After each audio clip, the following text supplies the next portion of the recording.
வணக்கம். Welcome to கதை திரட்டு audio books. இந்த வீடியோவில் நம்ம என்ன கதை கேட்க போகிறோம்னா, சுதந்திர பறவை சிறுகதை. நம்ம சேனலை இதுவரைக்கும் சப்ஸ்கிரைப் பண்ணாதவங்க சப்ஸ்கிரைப் பண்ணுங்க. பக்கத்தில் இருக்கிற பெல் ஐக்கானை கிளிக் பண்ணி ஆல்ங்கிற ஆப்ஷனை ப்ரெஸ் பண்ணுங்க. ஸோ தட் நான் போடுற கதைகளை உடனுக்குடனே நீங்கள் கேட்கலாம். வாங்க கதைக்குள்ளே போகலாம். தொலை தூரத்தில் ஒரு நாய் குரைப்பது மெதுவாக கேட்டது. பின் கொஞ்சம் கொஞ்சமாக அது அதிகரித்து கொண்டே வந்தது. அது துரத்தி கொண்டு வந்தவன் நின்று விட்டானா, இல்லை எங்காவது நுழைந்து விட்டானா தெரியவில்லை. கொஞ்ச நேரத்தில் அதன் சத்தம் நின்று போனது. வேகமாக வந்து திரும்பும் லாரிகளின் வெளிச்சம் கண்ணாடி ஜன்னல் வழியே பட்டு பளிச் பளிச்சென்று வெளிச்சத்தை அந்த அறையில் பாய்ச்சிய போது சுவரில் இருந்த கடிகாரம் மணி 2 காண்பித்தது. தூக்கம் வரவில்லை. சஷ்டியை நோக்க சரவண பவனார் சிஷ்டருக்குதவும் செங்கதிர் வேலோன் கந்தர் சஷ்டி கவசத்தில் லயித்தாள் செல்லம். கொஞ்ச நேரத்தில் படித்துறை பாசியில் வைத்த காலாய் மனம் சறுக்கி குளத்தில் விழுந்தது. பக்கத்தில் சிவராமன் குரட்டை விட்டு தூங்கிக் கொண்டிருந்தார். அவரை பார்க்க பார்க்க மனசுக்கு எரிச்சலாக இருந்தது. தான் தூங்காமல் இருக்கும்போது அவர் தூங்குவது. எப்படித்தான் தூக்கம் வருமோ? தலை குயர்ந்த பெண் கடிவாளம் இல்லாத குதிரையாக பிடரி மயிர் சிலிர்க்க நிற்கும் போது தூக்கம் எப்படி வரும்? பெண்ணாக பிறந்த போது கவலை தெரியவில்லை. மைச்சிமிழ் கண்ணும் செப்பு வாயுமாக ரோஜாப்பூ கைகளின் சிவப்பையும் தலையில் கூடை கவிழ்த்த கரும் சுருள் முடி வனப்பையும் பார்த்தபோது கவலை இல்லை. பட்டு பாவாடை கட்டி தண்டையும் கொலுசும் போட்டு நடந்தபோது கவலை துளி கூட தெரியவில்லை. ஜிமிக்கி ஆட ஆட பேசிய போது துக்கம் எல்லாம் காணாமல் போக அவள் சிரிப்பில் உலகை பார்த்தபோது கவலை தெரியவில்லை. அப்பொழுதெல்லாம் தெரியாத கவலை அவள் வளர்ந்து நின்றபோது ஒட்டு மொத்தமாய் வட்டி போட்டு மாலையாகி அவளை அழுத்தியது. நல்லபடியா கல்யாணம் ஆகணுமே. கல்யாணம் ஆகி போனால் அடங்கி ஒடுங்கி பெண்மைக்கு பெயர் சொல்வாளா? ஐயோ, இந்த பெண் பிறக்காமல் இருந்திருந்தால் நன்றாக இருந்திருக்குமே. சட் காக்க காக்க கனகவேல் காக்க. திரும்ப திரும்ப அதையே வாய் உச்சரித்த போதுதான் கந்தர் சஷ்டி கவசம் தடைபட்டு போய் ரொம்ப நேரமாக இருந்தது புரிந்தது. மறுபடியும் விட்ட இடத்திலிருந்து ஆரம்பித்தது மனசு. அன்னைக்கு சர்மா கிட்ட ஜாதகத்தை காண்பிச்சப்போ மதுவுக்கு நல்ல இடத்துல கல்யாணம் ஆகும், கவலைப்படாதீங்கோ, ஆனா சில தோஷங்கள் இருக்கு, காளஹஸ்தி போயிட்டு வாங்கோன்னாரே. ஒருவேளை என்னை திருப்திப்படுத்துறதுக்காக சொன்னாரோ? தூக்கத்தில் புரண்டு படுத்த சிவராமனின் கை மேலே பட மனசு மறுபடியும் ஒரு முறை சிந்தனை சங்கிலியை அறுக்க. நன்னா தூக்கம் போட்டாச்சா? அவளின் குரல் கொஞ்சம் வித்தியாசமாக காதில் விழ. என்ன, நீ இன்னும் தூங்கலையா? நிஜமாகவே முழித்து கொண்ட சிவராமன் செல்லத்தை கேட்க. தூக்கம் வரலை. மதுவை நினைச்சா ரொம்ப கவலையா இருக்கு. படிச்சா முடிச்சா நல்ல வேலையும் கிடைச்சு கை நிறைய சம்பாதிக்கிறா. ஆனா கல்யாண பேச்சை எடுத்தா பிடி கொடுக்க மாட்டேங்கிறா. அவளுக்கு மனசுக்கு பிடிச்சாப்புல வாழ்க்கை அமையணுமேன்னு ரொம்ப கவலையா இருக்கு. ச்சு, நீயா எல்லாத்தையும் பெருசு பண்ணிக்கிற. நேரமும் காலமும் வந்தா தானே எல்லாம் நடந்துட்டு போறது. நீங்க சொன்னா எனக்கு பயமா இருக்கு. அவ சரியான லாயத்து குதிரை. அவள் அடங்குவாளா? சீ பைத்தியம். அவள் அடங்கணுங்கிறதுக்காக அவ காயப்படணுமா என்ன? பெண் மனசால காயப்பட்டாலும் அவ சிந்துறது என்னவோ அன்புங்கிற ரத்தம்தான். அகம்பாவம் இல்லாத பெண்ணே இல்லை. அது உள்ள உறைஞ்சிருக்கும். திமிர்த்து ஓடும் குதிரையை அதன் போக்கில் ஓடித்தான் பிடித்து சேணம் விரித்து சவாரி பண்ண முடியும். அவளுக்குன்னு ஒருத்தன் பிறந்திருப்பான். அவனுக்கு தெரியும் அவளை எப்படி அடக்கணும்னு. வீண் விசாரத்தை விடு. அந்த என்ஜினியர் பையன் ஜாதகம் சேர்ந்திருக்கு. நான் அவள்கிட்ட பேசுறேன், கவலைப்படாத, தூங்கு. மெல்ல சிவராமன் இதமாக பேச மறுபடியும் மனசு சமாதானமாக சஷ்டி கவசத்தை மனசு இசைக்க. மது, என்னப்பா? அந்த இன்ஜினியர் வரன் சேர்ந்திருக்கு, பார்க்கலாமா? மனுஷா நல்லவாளா இருக்கா. நீ என்ன சொல்ற? இப்ப என்னப்பா அவசரம்? அது காலாகாலத்துல நடக்கணும். பருவம் தப்பி பயிர் செய்ய கூடாதுமா. சரிப்பா, ஆனா நான் ஸ்ட்ரிக்டா சொல்றேன். எனக்கு பூரணமா விருப்பம்னா தான் கல்யாணம் வரைக்கும் நீங்க போகலாம். சரிம்மா, நான் வேலையை விடமாட்டேன். சரி, ஜாப் அது ஒரு செக்யூரிட்டி, வாழ்க்கைக்கு பாதுகாப்பு. பணத்துக்காக மட்டும் யாரும் வேலைக்கு போகலை. அதனால கல்யாணம் ஆன உடனே எனக்கு டிரான்ஸ்ஃபர். நீ வேலையை விட்டுடு, அப்படி இப்படின்னா எனக்கு ஒப்புமை இல்லை. இந்த பையனுக்கு சென்னையில தான் வேலை. ஒரு வேளை வெளிநாட்டு வாய்ப்பு வந்தா வரலாம். அப்போ இந்த இடம் வேண்டாம். என்னம்மா இப்படி? அவ ஞாயிற்றுக்கிழமை வரேன்னு சொன்னப்ப வாங்களேன்னு சொல்லிட்டேனே. அப்பா, இந்த தடவை போகட்டும். நீங்க சொன்னதுக்காக அவ வரட்டும். ஆனா ஒவ்வொரு ஸ்டேஜ்லயும் என்ன கேட்காம நீங்க உங்க இஷ்டத்துக்கு பண்ணிட்டு இவளை சம்மதிக்க வச்சிடலாம்னு நினைச்சா ப்ளீஸ் அதை மறந்துடுங்க. நான் இப்படியே ஜஸ்ட் லைக் தட் தான் இருப்பேன். இந்த அலங்காரம், பட்டுப்புடவை கட்டிக்கிறது, சினிமாத்தனமா 4 முழம் பூவை தொங்க விட்டுக்கிறது எதுவும் எனக்கு பிடிக்காது. கொஞ்ச நேரத்துக்கு அழகுபடுத்திண்டு நல்லவளா வேஷம் போட என்னால முடியாது. நான் நானாத்தான் இருப்பேன். என்ன? சரிம்மா. ராத்திரி தூக்கம் பிடிக்காமல் புரண்ட செல்லத்தின் பயம் நியாயமானது என்று மனசு சிவப்பு விளக்கு எரிக்க மெல்ல திரும்பினார் சிவராமன். ஞாயிற்றுக்கிழமை கட்டாயமாக வந்தே விட்டது. மெதுவாக சமையல் அறையில் நுழைந்த சிவராமன் செல்லாவிடம், அவள்லாம் வராளே, என்ன பண்ண போற? மெதுவாக கேட்க, சந்தோஷ சாயல் அடிக்காத மனசுடன், என்னத்த பண்றது, கேசரி பண்ணிட்டேன். நேத்தே அர்ச்சனாலேருந்து பூந்தி வாங்கி வச்சிருக்கேன். Coffee decoction ready. வேற என்ன? செல்லா, அவளை ஒரு நல்ல புடவையா கட்டிக்க சொல்ல. நானா? நடக்காதுப்பா.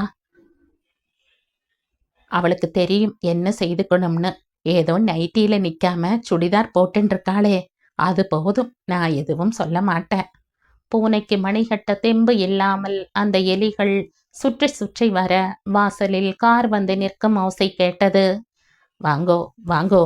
சிவராமன் ஓடிப்போய் அவர்கள் இறங்க வாகாய் கதவை திறந்துவிட பையனின் தகப்பனார், தாயார், பையன் யாவரும் கூடை நிறைய பழம், பூ, பந்து, வெற்றிலை, மஞ்சள், குங்குமம், ரவிக்கை துணி என்று ஒரு பெரிய தட்டு கொள்ளாமல் சம்பிரதாயமாக கொண்டு வந்திருந்தனர். தொண்டை அடைத்து வார்த்தைகள் சிக்கி திக்கென்று மனசு அடித்து கொள்ள விக்கித்து நின்றாள் செல்லா. சகஜமாக அவர்கள் உட்கார்ந்து கொள்ள பேச ஆரம்பிக்க சிவராமனும் செல்லாவும் சாதாரணமானாலும் நிலை கொள்ளாமல் மனசுக்குள் ஒரு தவிப்பு இருக்கத்தான் இருந்தது. மது, வாமா வா, சிவராமன் சொல்ல அவ இன்னம் செல்லா தடுக்க, அதனால் என்ன, வாமா மது வா. அந்த பெண்மணி எழுந்து உள்ளே வந்து அவள் கையை பிடித்து ஹாலுக்கு அழைத்து வந்து தன் பக்கம் உட்கார வைத்து கொண்டாள். மதுவுக்கு அது பிடித்து போயிற்று. ரொம்ப சிம்பிளாக, பவுடர் பூச்சி இல்லாமல், மை இல்லாமல், இயல்பாக ஒரு சின்ன சாதாரண சுடிதாரில் இயல்பாக சிரித்தபடி நட்போடு வந்து ஹலோ என்று கை குவித்த அந்த பெண் அவன் இதயத்தில் நிறைந்து போனாள். அவன் அவளிடம் இயல்பாக அவளை பற்றி கேட்காமல் பொதுவாக பேசினான். அவன் பேச்சு அவளை அடித்து போட்டதும் அவன் பார்வையில் அவள் சிக்குண்டு போனாள்.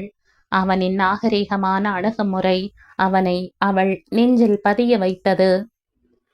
தட்டு கொண்டு வாங்களேன். கொண்டு வந்த தட்டில் விதரணையாக கொண்டு வந்தவற்றை மெதுவாக வைத்து மதுவிடம் கொடுக்க, மது சிவராமனோ செல்லாவோ எதுவும் சொல்லாத நிலையிலும் தானே நமஸ்கரித்து எழுந்து அந்த தட்டை சுவாமி அறையில் வைத்துவிட்டு திரும்பினாள். 10 நாட்கள் பதவி சாக போயிற்று. வேதாளத்தை முருங்கை மரத்திலிருந்து இறக்க என்ன கதை சொல்வது? இறங்கி வந்த வேதாளம் கேள்வி கேட்டால் சரியான பதில் சொல்லாவிடில் தலை வெடிக்கும். சரியான பதில் சொல்லிவிட்டாலோ மறுபடியும் முருங்கை மரம் ஏறிவிடும் என்று திணறிக் கொண்டிருந்தனர் அந்த விக்ரமாதித்தன் தம்பதியினர். தந்தை கருவை வினாடியில் தந்தவன், தாய் அதை ஏந்தி உரு கொடுத்து 10 மாதம் சுமந்தவள். வார்த்தைகள் சொல்லிக் கொடுக்காததை ஒரு வாழ்க்கை சொல்லிக் கொடுக்கும் என்று உணர்ந்தாள். ஒதுங்கினாள். ஒதுங்க முடிவு செய்தாள் செல்லம். எங்களுக்கு பெண்ணை மிகவும் பிடித்துவிட்டது. மதுவுக்கு சுரேஷை பிடித்திருந்தால் ஒருவருக்கொருவர் நேரில் பேசிக் கொள்ளட்டும். பகவான் கிருபை இருந்தால் நடக்கட்டும். எங்களுக்கு காசு பணம் எதுவும் வேண்டாம். உங்கள் குடும்பம் எங்களுக்கு ரொம்ப பிடித்திருக்கு. மேற்கொண்டு உங்கள் பதிலை எதிர்பார்க்கிறேன். சம்பந்தி கோதண்டத்திடமிருந்து செய்தியும் வந்துவிட்டது. மதுவிடம் பேசினார் தந்தை. அன்னைக்கு வந்துட்டு போனாலே, அவள்கிட்ட இருந்து போன் வந்தது, கடிதம் போட்டிருக்கா. மேற்கொண்டு என்ன செய்ய நீயே சொல்லு. உனக்கு இஷ்டம் இல்லைன்னா டிராப் பண்ணிடுற. அப்பா, நான் வேலையை விடமாட்டேன்னு தீர்மானமா சொல்லிட்டேளா? நான் அவர்கிட்ட பேசி பார்க்குறேன், நீங்க அரேஞ்ச் பண்ணுங்க. சிவராமன் மௌனமாக திரும்பினார். சம்பிரதாயப்படி பழம், பாக்கு, வெற்றிலையுடன் கோதண்டம் வீட்டிற்கு போய் பேசிவிட்டு வந்தனர் செல்லமும் சிவராமனும். அவர்கள் மிகவும் நல்லவர்களாக இருந்தனர். எந்த டிமாண்டும் இல்லை. பெண்ணுக்கு நிச்சயதார்த்தம் போது 10 பவுனில் தங்க செட் நகை போடுவதாக சொன்னார்கள். வரதட்சணை பற்றி பேச்சே இல்லை. ஒருவருக்கொருவர் பேசி பார்க்கட்டும். வாழப்போறவா அவா. இந்த காலத்து சிறுசுகள் நல்ல தொலை தூர பார்வை கொண்டவர்கள்.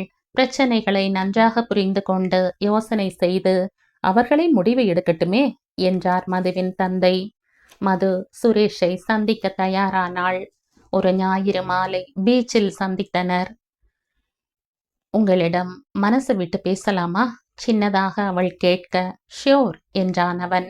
பெண்களின் படிப்பு, வேலை வாய்ப்புகள், பாதுகாப்பு என்று பேச்சு தொடர்ந்தது. நீங்கள் என்னிடம் எது வேண்டுமானாலும் கேட்கலாம். அவன் கேள்விக்கு அவள் தயாராக. அவன் மௌனமாக இருந்தான். ஏன் நீங்கள் என்னிடம் எந்த கேள்வியும் கேட்கவில்லை? தேவையில்லை. ஏன், நான் யாரையாவது காதலித்திருக்கலாம் இல்லையா? என்னை பற்றி உங்களின் அபிப்பிராயம் என்ன? அவன் அவள் முகத்தை பார்த்தான். அதில் காதலித்து ஏமாந்த சோகம் கடுகளவும் இல்லை. மாறாக ஒரு குழந்தைத்தனம் இருந்தது. கல்யாணத்துக்கு முன்னால ஒருவனோ அல்லது ஒருத்தியோ காதலிப்பது சாதாரண விஷயம். அன்பு செலுத்துவது என்பது உலக நடைமுறை. அது மனித செயலுக்கு அப்பாற்பட்ட விஷயம் இல்லை. சகல ஜீவராசிகளுக்கும் பொதுவானது. லவ் என்பது மன பிரம்மை. அது ஒரு இனிய கற்பனை. That is all. எல்லைகள் மீறாத நட்பு பாதுகாப்பானது. அப்புறம் உங்களை பற்றிய என் அபிப்பிராயம் என்ன என்று கேட்பீர்கள் இல்லையா? நீங்கள் என்னை மிகவும் நேசிக்க ஆரம்பித்திருக்கிறீர்கள், அழுத்தமாக சொன்னான் சுரேஷ். வாவ், அதிர்ந்து போனாள் மது. சாரி மிஸ்டர் சுரேஷ், எவ்வளவு தூரம் நீங்கள் முற்போக்கு எண்ணம் உடையவர்னு தெரிஞ்சுக்கிறதுக்காக அப்படி கேட்டேன். சாரி. காதல் அது மாயைன்னு சொன்னீங்க. நிஜமாகவே அந்த மாயையில இப்ப நான் உங்களை... அதற்கு மேல் பேச்சு வராமல் அவள் கன்னம் குழிந்து நாணமாக சிரித்து முடிக்க அவளை அவள் வீட்டில் டிராப் செய்து பிரிந்தான் சுரேஷ். ஒரு குட்டி கல்யாணமாய் அந்த நிச்சயதார்த்தம் முடிந்தது. நல்ல பச்சையில் ஜரிகை கட்டம் போட்டு சிவப்பு கரையில் அன்னங்கள் பவனி வர புடவையும், சுரேஷ் விருப்பப்படி சிவப்பு கல்லில் அட்டிகை, வளையல், தோடு என்று பண்ணி வைத்தனர். மது வீட்டில் சுரேஷுக்கு வைர மோதிரம் போட ஆவணி மாதம் அந்த நிச்சயதார்த்தம் முடித்து கார்த்திகையில் முகூர்த்தம் என்று நிச்சயம் செய்து பாக்கு வெற்றிலை மாற்றி லக்ன பத்திரிகை எழுதினார்கள். மது, என்னம்மா? சொல்றேன்னு தப்பா நினைக்காத. ஒரு நாளை போல இப்படி நீ மாப்பிள்ளையோட வெளியில போறத பத்தி எனக்கு சந்தோஷந்தான். ஆனா கல்யாணம் நல்லபடியா ஆகட்டும். அப்புறம் போங்கோ. ஒருத்தர் கண் போல இருக்காது. பாக்கிறவா ஏதாவது சொன்னா? செல்லம் மனசுல பதிகிறாப்புல பாந்தமா எடுத்து சொன்னாள்.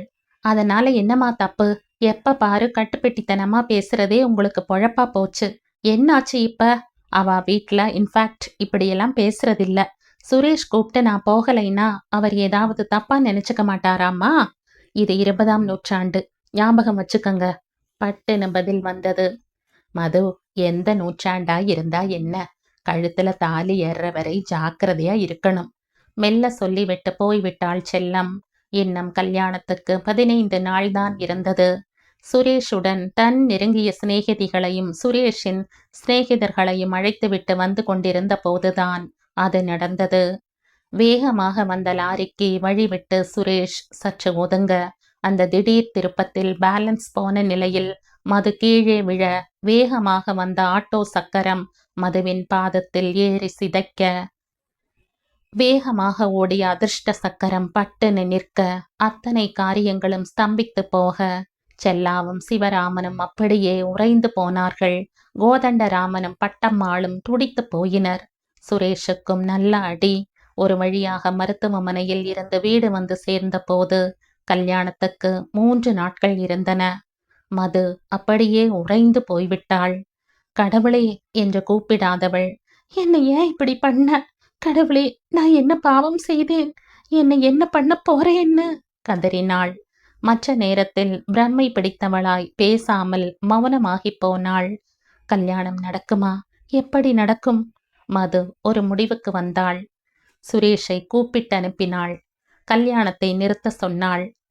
என்ன மது, உனக்கு பைத்தியம் பிடிச்சிருக்கா? எனக்கு இப்படியாக இருந்தால் நீ இப்படித்தான் செய்வியா? இல்ல சுரேஷ், அம்மா சொல்ல சொல்ல எதையும் காதுல போட்டுக்காம இருந்த. சுதந்திரம் தேவைதான். ஆனால் அத்துமீறிய சுதந்திரம் மனுஷனை காட்டு மிராண்டித்தனத்துக்குத்தான் கொண்டு போகும். என் சுதந்திரமே எனக்கு வினையாகி போயிடுத்து. நீங்கள் பெருந்தன்மையானவர். என்னை கல்யாணம் பண்ணிக்கிறதுல இருந்து பின் வாங்கல. ஆனா எனக்கு மனசாட்சி இருக்கு. பின்னால உங்களுக்கு ஒரு மன உறுத்தல் ஏற்படலாம். இப்ப ஏதோ ஒரு மன பிரம்மையில கழிவிறக்கத்துல இந்த கல்யாணத்துக்கு நீங்க சம்மதிக்கலாம். ஆனா வேண்டாம் சுரேஷ். உங்களுக்கோ உங்கள் வீட்டு மனிதர்களுக்கோ மனசுல ஒரு நேரத்துல கூட வெறுப்பு ஏற்படுவதை நான் விரும்பல. ப்ளீஸ், நீங்க என்னை புரிஞ்சுக்கணும். மது, சுதந்திரம் உனக்கு மட்டும் சொந்தம் இல்ல. எனக்கு முழு சுதந்திரம் உண்டு. என்னால தானே உனக்கு இப்படி ஆச்சு என்று என் வாழ்நாள் முழுக்க நான் கஷ்டப்பட்டு செத்து போயிடுவேன். உன்னை கல்யாணம் பண்ணிக்காம நான் வேற யாரோடையும் என்னை பிணைச்சு நினைச்சு கூட பார்க்க முடியாது. இதே கல்யாணத்துக்கு பின்னால ஆகியிருந்தா என்ன செய்வோம்? பைத்தியம், கண்ணை தொடச்சுக்கோ என்று பட்டம்மா தலை ஒதுக்கி மதுவின் நெற்றியில் முத்தமிட்டாள்.